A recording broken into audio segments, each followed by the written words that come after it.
चलिए आज के इस एक्सप्लेनर में सीधे उस शानदार विज्ञान की दुनिया में गोता लगाते हैं जो हमारी गगनचुंबी इमारतों और घरों के ठीक नीचे काम कर रहा है।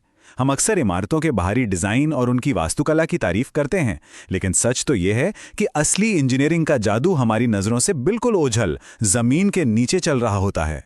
जरा सोचिए, एक इमारत का सबसे अहम हिस्सा आखिर क्या हो सकता है जिसे बनने के बाद कभी देखा ही नहीं जाता? ये एक बहुत ही दिलचस्प सवाल है। आखिर कैसे ये विशाल गगनचुंबी इमारतें बिना मिट्टी में धंसे या तूफानी हवाओं में गिरे मजबूती से खड़ी रहती हैं? इसका पूरा राज उसी छिपे हुए हिस्से में है जिसे फाउंडेशन या नींव कहते हैं। आज हम इस पूरी प्रक्रिया को डिकोड करने वाले हैं। शुरुआत करेंगे इसके उद्देश्य और भार वहन क्षमता से। फिर देखेंगे लोड बियरिंग और फ्रेम स्ट्रक्चर के बीच का फर्क। इसके बाद उथली और गहरी नींव की दुनिया को समझेंगे और आखिर में जानेंगे कि किसी इमारत के लिए सही नींव का चुनाव कैसे होता है। तो चलिए सबसे पहले बुनियादी नियमों से शुरू करते हैं। नींव के कंक्रीट के आकार या प्रकार पर जाने से पहले उस फिजिक्स को समझना जरूरी है कि आखिर नींव बनाई ही क्यों जाती है। यहाँ एक बहुत ही महत्वपूर्ण कॉन्सेप्ट आता है, बियरिंग कैपेसिटी या भार वहन क्षमता। असल में इंजीनियर एक सेफ बियरिंग कैपेसिटी निकालते हैं। इसके लिए वे मिट्टी की कुल क्षमता को लेते हैं और उसे 2 से 5 के बीच के एक फैक्टर ऑफ सेफ्टी से भाग देते हैं। ये फैक्टर इस बात पर निर्भर करता है कि इमारत कितनी महत्वपूर्ण है। आसान भाषा में कहें तो ये एक तरह की गणितीय गारंटी है कि मिट्टी उस इमारत का पूरा वजन बिना किसी खतरे के उठा लेगी। अब नींव चाहे जिस भी प्रकार की हो, उसके 4 ऐसे काम हैं जिनसे बिल्कुल भी समझौता नहीं किया जा सकता। पहला, इमारत के वजन को मिट्टी में बराबर और सुरक्षित तरीके से बांटना। दूसरा, इमारत को अपनी जगह पर मजबूती से टिकाए रखना ताकि वो खिसके नहीं। तीसरा, उसे तेज हवाओं या बाहरी झटकों से पलटने से बचाना। और चौथा, ऊपर की इमारत के निर्माण के लिए एक बिल्कुल समतल और ठोस सतह देना। बस यही वो बुनियाद है जिस पर सब कुछ टिका होता है। जमीन से थोड़ा ऊपर उठें तो यह जानना जरूरी है कि इमारत का अपना स्ट्रक्चर कैसा है, क्योंकि इमारत का ढांचा ही सीधे तौर पर तय करेगा कि उसे किस तरह के पैरों की जरूरत है। इसे ऐसे समझते हैं, संरचनाएं मुख्य रूप से 2 तरह की होती हैं। एक है लोड बेरिंग स्ट्रक्चर, जहां ईंट या पत्थर की मोटी दीवारें ही सारा वजन सहती हैं, लेकिन इसकी एक सीमा है, ये सिर्फ 3 मंजिलों तक ही कारगर है। दूसरी तरफ है फ्रेम स्ट्रक्चर, जो आज के समय में बहुत लोकप्रिय है। इसमें कॉलम, बीम और स्लैब का इस्तेमाल होता है। ये बहुमंजिला इमारतों के लिए एकदम परफेक्ट है, और सबसे बड़ी बात, ये भूकंप के झटकों को सहने में कहीं ज्यादा बेहतर है। इस तरह के स्ट्रक्चर में आमतौर पर लंबी दीवारों की बजाय अलग अलग पैड फुटिंग का इस्तेमाल होता है। अब अगर हम नींव की पूरी फैमिली का एक पेड़ या नक्शा बनाएं तो ये सब कुछ मुख्य रूप से 2 श्रेणियों में बढ़ जाता है, उथली यानी शैलो और गहरी यानी डीप नींव।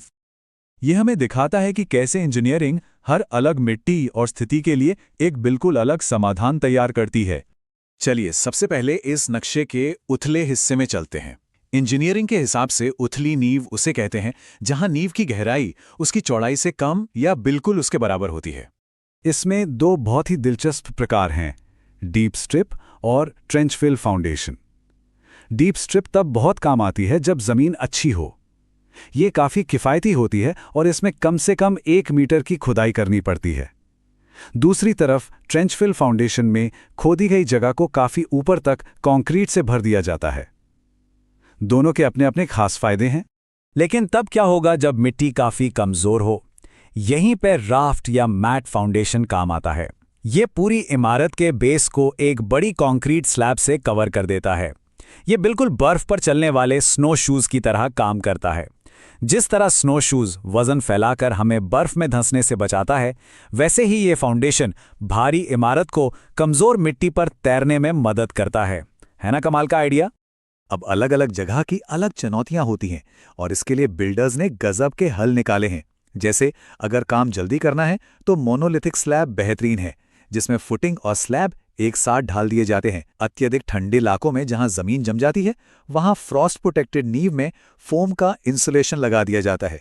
इससे गहरी खुदाई नहीं करनी पड़ती, बस 12 से 16 इंच में काम हो जाता है। और अगर जमीन ढलान वाली है तो क्रॉल स्पेस की मदद से घर को 1 से 3 फीट ऊपर उठा लिया जाता है, जिससे नीचे प्लम्बिंग वगैरह का काम भी आसान हो जाता है। लेकिन कहानी यहीं खत्म नहीं होती। क्या हो अगर ऊपरी मिट्टी इतनी कमजोर हो कि उथली नींव काम ही ना आए, जैसे समुद्र के किनारे वाले इलाकों में? तब हमें स्थिरता के लिए गहराई में जाना पड़ता है। गहराई में काम करने के दो शानदार तरीके हैं। पहला है एंड बेयरिंग पाइल, जो एक खंबे की तरह सीधे जाकर नीचे किसी ठोस चट्टान पर टिक जाता है। लेकिन अगर गहराई में कोई चट्टान ही ना मिले तो तब फ्रिक्शन पाइल का जादू दिखता है। यह आसपास की मिट्टी के घर्षण यानी कि रगड़ का इस्तेमाल करके ही पूरी इमारत का वजन संभाल लेता है। ये वाकई इंजीनियरिंग का मास्टरपीस है। और इतनी गहराई तक जाने के लिए गंभीर सामग्री की आवश्यकता होती है। यहाँ लकड़ी, कंक्रीट और स्टील के भारी भरकम पाइल्स का इस्तेमाल होता है। लकड़ी सस्ती होती है पर कम वजन उठाती है। कारखानों में बने कंक्रीट पाइल्स बहुत भारी वजन सह सकते हैं। वहीं स्टील के पाइल्स का फायदा यह है कि वे आसपास की मिट्टी को ज्यादा डिस्टर्ब नहीं करते। और एक बात जो जानना बहुत जरूरी है, इस काम में माहिर लोगों की जरूरत होती है। गीला कंक्रीट त्वचा को गंभीर रूप से जला सकता है, इसलिए पूरे सेफ्टी गियर के बिना यह काम बिल्कुल नहीं किया जाना चाहिए।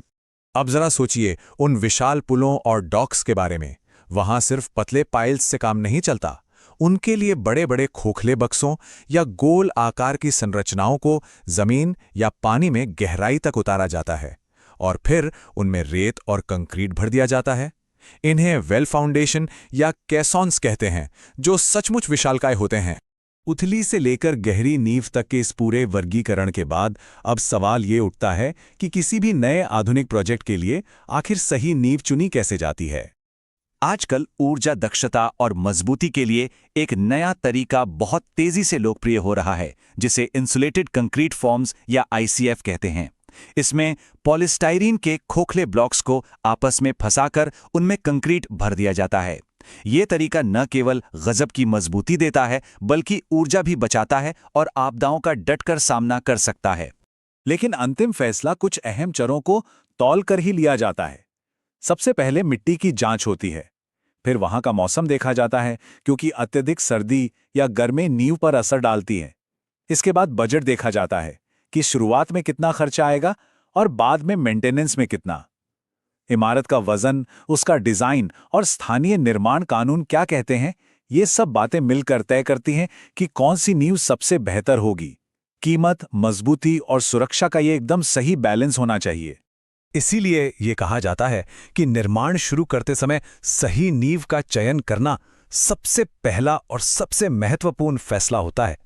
एक गलत फैसला और भविष्य में इमारत में दरारें आ सकती हैं, रिसाव हो सकता है और मरम्मत में बेहिसाब पैसा बर्बाद हो सकता है। तो अब जब भी हम किसी ऊंची इमारत या अपने ही घर को देखेंगे तो नजरिया थोड़ा बदल जाएगा। ये ख्याल जरूर आएगा कि जमीन के नीचे मिट्टी और चट्टानों के अंधेरे में इंजीनियरिंग का कैसा बेजोड़ और सटीक विज्ञान खामोशी से अपना काम कर रहा है। आज के इस एक्सप्लेनर में जुड़ने के लिए धन्यवाद।